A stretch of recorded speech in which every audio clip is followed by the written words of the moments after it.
Mesdames, Mesdemoiselles et Messieurs, bonjour. Je me présente Yannick Seyer. Je suis polytechnicien en nouvelles technologies de l'information et de la communication. Dans ce cours, je voudrais vous parler de la gestion de projet. Excellent cours à tous. Dans ce 11e cours de gestion de projet, je voudrais vous parler des liaisons et la notion de successeur et prédécesseur.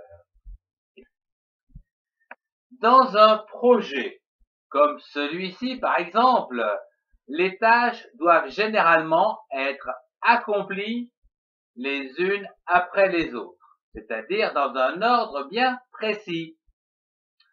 Lorsque vous lisez deux tâches, la relation établie par défaut porte le nom FD. Fin, début. Nous venons de réaliser le premier diagramme fin-début avec la relation entre A et B. Qu'en est-il au niveau du tableau? Nous pouvons dire que nous avons une première colonne ici où nous allons marquer successivement les tâches. Ça sera donc la colonne des successeurs. Puis la colonne des tâches, qui vont être une derrière l'autre également. La durée, nous y reviendrons plus tard. Et puis ici, la colonne que j'appelle prédécesseur. Prenons la première ligne. Nous sommes partis de la tâche A. Donc, la première ligne, A, au niveau de la tâche. Puis, à partir de la fin de cette première tâche A, nous avons débuté une tâche B. Donc, la deuxième ligne, la deuxième tâche, c'est B. Et ici, nous utilisons comme prédécesseur A, qui est première ligne. Voilà donc la colonne prédécesseur avec le numéro 1 que l'on retrouve ici. Voyons un deuxième exemple où la tâche A prend une journée, c'est donc la première tâche. Puis, nous avons une deuxième tâche qui s'appelle B, qui prend, elle, une demi-journée. Et enfin, la troisième tâche qui est égale à C, ou qui s'appelle C, et qui prend une journée. Au niveau des liaisons, nous pouvons dire que A, donc toujours fin, début, arrive sur C,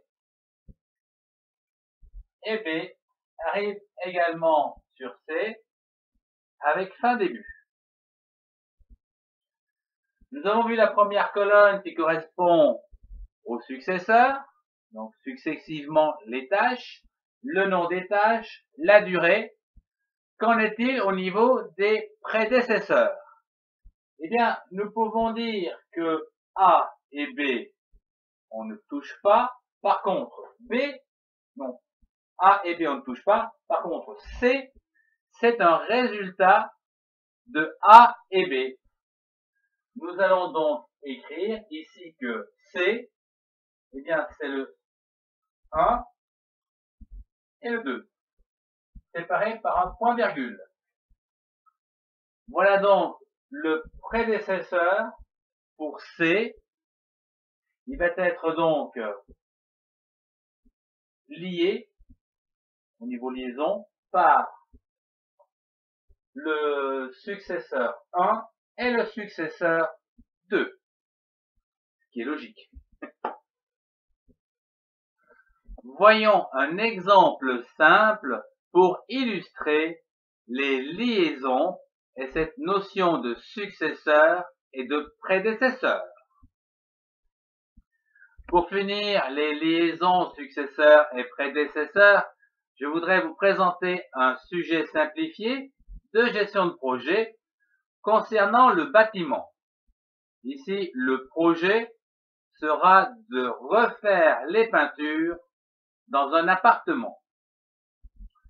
Pour cela, j'ai donc décomposé le projet en 5 tâches représentatives de ce qu'il faut faire, à savoir successivement, donc successeurs de 1 à 5, avec les durées et les tâches que nous allons voir dans quelques instants, ainsi que les prédécesseurs. La première tâche donc qui était réalisée, c'est un ensemble que j'appelle les travaux de peinture qui vont durer exactement 13 jours. Nous vérifierons ça avec le diagramme. La préparation, donc, au niveau de l'appartement, va prendre 4 jours. L'enduit va prendre 3 jours, mais il est possible de commencer l'enduit, disons, en même temps, ou presque en même temps, que la préparation. C'est-à-dire 25% du temps avant la fin de la préparation. C'est pourquoi ici nous avons prédécesseur le 2, nous avons donc repris le 2, fin début, moins 25%. Nous le verrons sur le diagramme dans quelques instants. Puis, la quatrième tâche, eh bien, elle va prendre exactement 3 jours. Et la cinquième tâche, qui est également une deuxième couche de peinture, prendra 3 jours. Ici, nous reprenons le successeur numéro 3, ou 4, pardon, 4, ici, avec fin début plus 1 jour. En effet, si je remets la peinture sur celle qui n'est pas sèche, c'est comme si on faisait rien. Donc, il y a un laps de temps, donc, de une journée. 4 jours, non, le numéro 4, donc, le successeur 4, fin début, plus 1 jour. Voyons ce qu'il en est au travers ce diagramme. La préparation dure 4 jours. Voilà, la préparation, elle est ici, elle dure 4 jours. On se retrouve toujours dans les liaisons de type fin-début, ce qui veut dire que ici, 25% de 4 jours, ça fait une journée. Donc, on se retrouve donc à moins une journée. Et voyons la liaison terminée, on peut donc faire l'enduit en même temps que la préparation, ou presque en même temps. Voilà, l'enduit. Nous avons réalisé l'enduit, donc avec les conditions de prédécesseur, c'est-à-dire à partir de la tâche numéro 2, fin début moins 25%. Bien. La quatrième tâche, c'est la peinture. Elle va durer 3 jours. Toujours pareil, fin début. Donc ici, c'est simple. Hop. Voilà. Et là, on fait la peinture, qui dure 3 jours. Il nous reste donc la cinquième tâche à placer, qui, elle, dépend de la couche, la première couche de peinture, que nous avons mis ici, fin début plus une journée. Ce qui veut dire qu'on va décaler d'une journée. Voilà. Et nous allons donc réaliser fin début plus un jour. Une autre couleur. Voilà. Et voilà. Nous arrivons donc ici à la peinture deuxième couche, 3 jours, ici. Bien. Nous avons donc réalisé ici le diagramme en fonction donc des différentes tâches, des durées, des successeurs, donc la liste, et des conditions au niveau des prédécesseurs.